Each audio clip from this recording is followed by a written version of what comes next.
ঈদের আর রয়েছে হাতে গোনা 5 দিন। এই শেষ সময়ে প্রান্তিক পর্যায়ে লালন পালন করা পশু খামারি এবং স্থানীয় ক্ষুদ্র খামারিদের উপস্থিতিতে হাটে কিন্তু আজ বিপুল গরুর সমারোহ এই নওগাঁর মাতাজি হাটে ছিল। দুপুর পর থেকে জমজমাট একটি কারবার দিনভর চলেছে। তবে মাঝারি জাতের ষাঁড় গরু ছিল পছন্দের শীর্ষে। 100 থেকে 110 কেজি ওজনের গরু বেশি বেচা কিনা হতে আমরা দেখেছিলাম। বড় গরুর ক্রেতা সংকটে চিত্র আমরা দেখছিলাম। কেনা বেচার পাশাপাশি হাটে একটা নজরদারি ছিল, জাল টাকার উৎস, বিভিন্ন অপ্রীতিকর ঘটনা রোধে প্রশাসন এবং স্থানীয় হাট কর্তৃপক্ষের। জেলা প্রাণী সম্পদ বলছে এ জেলায় এবার কুরবানি ঈদকে ঘিরেই 7,50,000 পশু এবার লালন পালন করা হয়েছে। এই ছিল নওগাঁর মাতাজি হাটের খবর। আমরা চলে যাচ্ছি রংপুরে।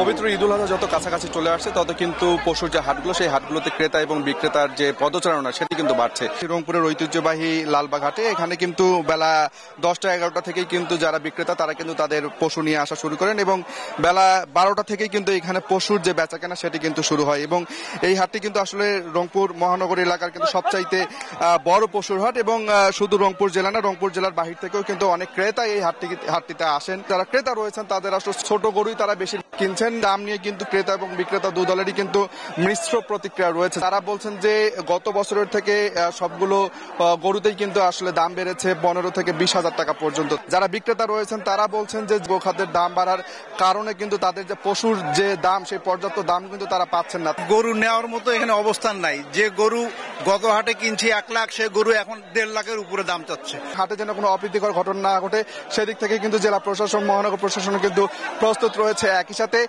রংপুরের এই হাটটি সহ স্থায়ী ও অস্থায়ী মিলে 7টি হাটে কিন্তু পশু বেচা কেনা চলছে এবং সব মিলে এই ছিল আমার থেকে রংপুর লালবাগ হাট থেকে। এখন চলে যাচ্ছি বগুড়ার মহাস্থানগড় হাটে। 4 দিন আগে থেকে কিন্তু বগুড়ার যে হাটগুলো রয়েছে পশুর হাট সেগুলো কিন্তু জমে উঠতে শুরু করেছে। যদিও আজকে যে কুরবানির পশুর হাট মহাস্থানগড়ে এখানে বিক্রেতারা বলছেন আশা অনুযায়ী তারা কিন্তু আসলে দাম পাচ্ছেন না এবং তাদের যে আসলে গোখাদ্যের যে খরচ সেটি কিন্তু আসলে বিক্রেতারা যে দাম বলছেন সেটি দিয়ে আসলে পোষানো সম্ভব নয়। এই মহাস্থান হাটে অন্তত প্রায় 30,000 কুরবানির পশু অর্থাৎ গরু কিন্তু এই হাটে কিন্তু উঠেছে। 6-7 লাখ টাকা থেকে শুরু করে মাঝারি পর্যায়ের গরু যেগুলোর দাম 55,000 থেকে 60-70,000 সেগুলো রয়েছে এবং মাঝারি যেগুলো গরু রয়েছে সেগুলোর চাহিদা কিন্তু এই হাটে সবচাইতে বেশি।